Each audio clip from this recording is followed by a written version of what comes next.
warahmatullahi wabarakatuh. Nama Triwijayanti, NPM 22130058. Di sini akan menampilkan bakat yaitu MC. Materinya kajian teori pembahasan. Tujuan bimbingan dan konseling secara umum membantu siswa mengenal bakat, minat, dan kemampuannya, serta memilih dan menyesuaikan diri dengan kesempatan pendidikan dan merencanakan karir yang sesuai dengan tuntutan kerja. B. Tujuan khusus untuk membantu siswa agar dapat mencapai tujuan-tujuan perkembangan meliputi aspek pribadi, sosial, belajar, dan karir. 1. Dalam aspek pribadi dan sosial, memiliki kesadaran diri dan dapat mengembangkan sikap positif. 2. Membuat pilihan secara sehat. 3. Menghargai orang lain. 4. Mempunyai rasa tanggung jawab. 5.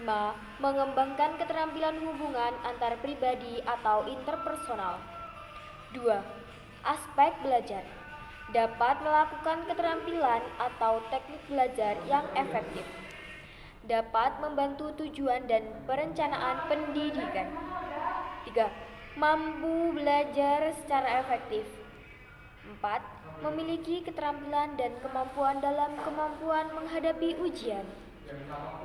Aspek karir, dapat membentuk identitas karir, dapat merencanakan masa depan, dapat membentuk pola karir, mengenali keterampilan, kemampuan, dan minat dalam dirinya. 2. Prinsip-prinsip bimbingan dan konseling.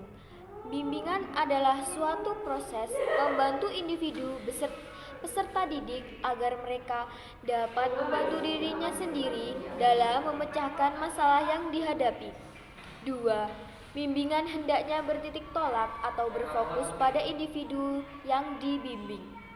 3.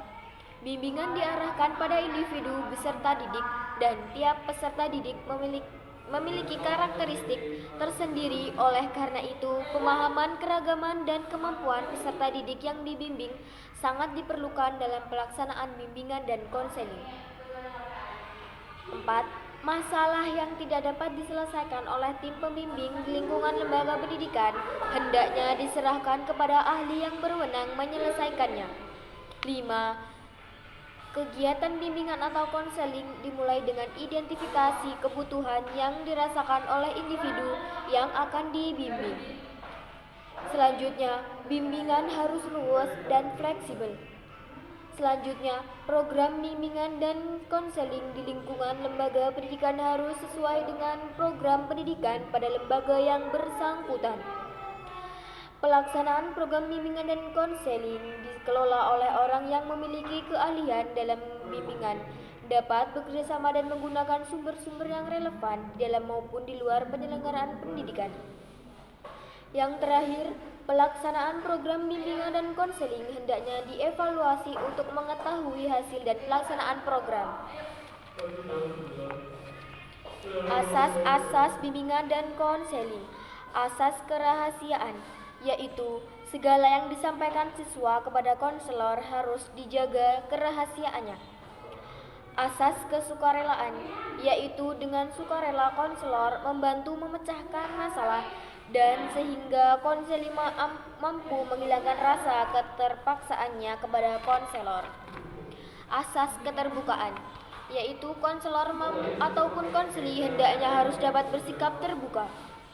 Asas kekinian, yaitu layanan bimbingan dan konseling adalah menangani masalah-masalah yang dihadapi secara kini. Asas kemandirian, yaitu menghidupkan kemandirian pada konseli agar tidak tergantung pada konselor maupun orang lain. Asas kegiatan, yaitu memfasilitasi tumbuhnya suasana yang membawa individu mampu melaksanakan kegiatan untuk tujuan yang diharapkan. Asas kedinamisan, yaitu menghendaki perubahan tingkah laku pada konseli ke arah yang lebih baik. Asas keterpaduan, yaitu memadukan berbagai aspek dari individu yang dibimbing dan memperhatikan keterpaduan isi dan proses layanan yang diberi yang diberi sehingga tidak bertentangan dengan aspek layanan lain. Asas kenormatifan, yaitu tidak bertentangan dengan norma-norma yang berlaku bagi individu dan lingkungan.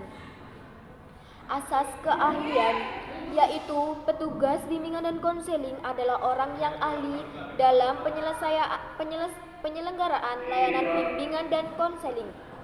Asas alih tangan, yang bertugas bimbingan dan konseling hanya menangani masalah yang menjadi kewenangan yang dimiliki. Asas tuturi handayani, yaitu layanan bimbingan dan konseling harus dirasakan oleh peserta didik serta tidak hanya pada saat proses konseling. 4. Bidang-bidang bimbingan dan konseling. Yang pertama, bimbingan pribadi, bimbingan sosial, bimbingan belajar, bimbingan karir, bimbingan keluarga, bimbingan keberagamaan, dan bimbingan kewarganegaraan. Cukup sekian dari bakat dari saya, yaitu MC. Bila ada salah kata, saya mohon maaf. Kepada Allah saya mohon ampun. Wallahul muwaffiq ila aqwamit thoriq. Wassalamualaikum warahmatullahi wabarakatuh.